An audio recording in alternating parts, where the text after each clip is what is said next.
तुमच्या पक्षात मोठ्या घडामोडी घडताना दिसत आहेत. एका बाजूला महिला आयोगाच्या अध्यक्ष आणि तुमच्या पक्षाच्या महिला प्रदेशाध्यक्ष यांनी दोन्ही पदांचा राजीनामा दिलेला आहे. काल रात्री उशिरा महिला प्रदेशाध्यक्ष पदाचा राजीनामा दिलाय. खरं तर हे प्रकरण समोर आलं तेव्हा तुम्ही त्यांची पाठराखण केली होती.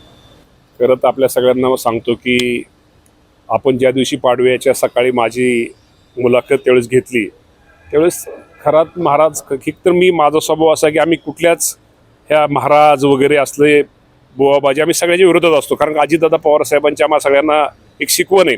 त्यांनी कधीच अशा महाराज लोकांना अशा भोंदू महाराजांना कधी जवळ केलं नाही. तर कोण खरात आहे मला अक्षरशः तुम्हाला जर मला विचारलं त्या दिवशी सकाळपर्यंत मला माहिती नव्हती कोण खरात आहे. पण नंतर तो कळला की खूप मोठा तो भोंदू बाबा आहे. त्यांनी खूप काही गोष्टी ज्या व्हिडिओ समोर येत आहेत त्यांनी खरंच अशा लोकांना आता काय त्यांना शिक्षा तर म्हणजे मला वाटतं वेगळ्या प्रकारे कशी ह्यांना कसं म्हणजे ह्या लोकांना कसं ठोकून काढलं पाहिजे. मी कुठलाही महाराज ह्या महाराजांना मी ह्या कुठला महाराज आयुष्यामध्ये परत कुठली चूक ह्या महाराजाबरोबर इतरसुद्धा महाराज जे लोकांना फसवतात, लोकांना नादी लावतात, कुठंतरी अगोदर कुटुंबाची माहिती घेतात, हे खरं म्हणतात आणि एखादी गोष्टी चुकून असं 100त एखादी गोष्ट खरी होती आणि तीच वाजवली जास्त जाती आणि हाच हे लोक काय लोक इथं आपले प्रचार प्रसार करायला लोक हे करतात. खरंच अशा महाराजांना निश्चित प्रकारे जे चुकीचे या राज्यामध्ये खूप चांगले महाराज पण आहेत, चांगली माणसं पण आहेत, चांगले प्रवचनकार आहेत, चांगले कीर्तनकार आहेत, चांगले आज तुम्ही सांगा आळंदी देहू पंढरपूर या भागातले आपण किंवा आपल्या सगळ्याच भागातले असे खूप वेगळी माणसं आहेत, निस्वार्थी माणसं आहेत, निस्वार्थी महाराज आहेत ज्यांना आपण महाराज म्हणतोय हे निस्वार्थीत. पण हा खरात भोंदू बाबा हा मला माहीत नव्हतं तो कसा आहे. मी आपलं बोलताना असं सहज बोलायला गेलो की बाबा शेवटी आम्हाला कार्यकर्त्यांना जपणं गरजेचं असतं. कोणतं कार्यकर्ता खरं तर ते महाराजांनीच सेटिंग लावली असते तर कुठेतरी ह्यांना घेऊन या तिकडे आम्ही त्या महाराजांना भेटतो. तो महाराज भोंदू आहे का तो कसा आहे मला तो खरातच्या बाबतीमध्ये माहिती नव्हतं. पण खरात अत्यंत चुकीचा माणूस आहे. मी त्याला कठोरात कठोर शिक्षा निश्चित प्रकारे त्याला मिळेल आणि मिळालीच पाहिजे आणि निश्चित प्रकारे मी खराताची किंवा अशी बाजू कधीच घेणार नाही. सुरुवातीला तुम्ही त्यांची पाठराखण केलेली होती. आता तुमचं काय म्हणणं आहे? तुमच्याच पक्षातील काही लोक म्हणतात की रुपाली चाकणकर यांना सुद्धा याच्यामध्ये सह आरोपी करा कारण की त्यांचा एक फोटो नाही. कारण आता या बाबतीमध्ये मुख्यमंत्र्यांनी आता चौकशीचे आदेश दिलेले आहेत.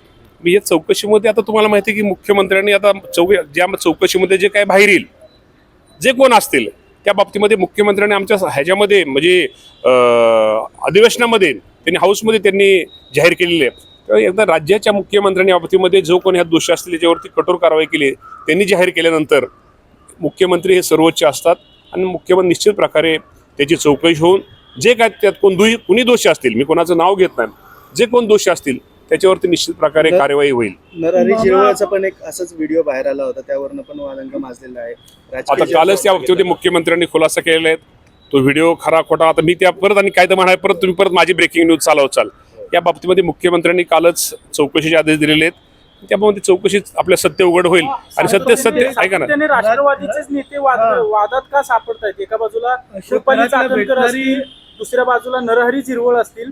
ठरवून चाललेलं आहे की नेमकं काय वाटतं? असं ठरवून वगैरे अनेक पक्षाची लोक राष्ट्रवादीचेच नेते का अडचणीत येतात? नाही असं राष्ट्रवादीला वगैरे टार्गेट वगैरे होत नाही. सगळ्यांचीच नाव त्यात मध्ये सगळ्यांचे फोटो फार सगळ्याच नेत्यांचे फोटो त्यांनी केलेले असं राष्ट्रवादीला वगैरे टार्गेट केलेलं नाही.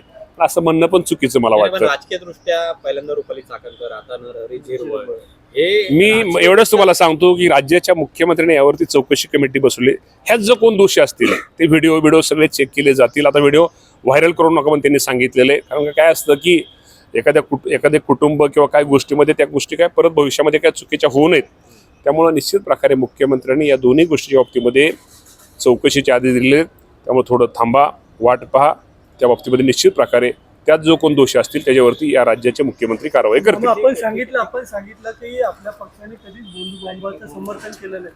मात्र भोंदू बाबा अंधश्रद्धा निर्मूलन कायदा हा 10 वर्ष झाला मात्र त्याची अंमलबजावणी कुठंच होताना दिसत नाहीये. आता ह्यातनं शिकाय मिळेल. ह्यातनं 100% ती अंमलबजावणी झाली पाहिजे. खरं तर ज्यावेळेस एखादी गोष्ट घडती त्यावेळेस माणसाला शिकाय मिळतं.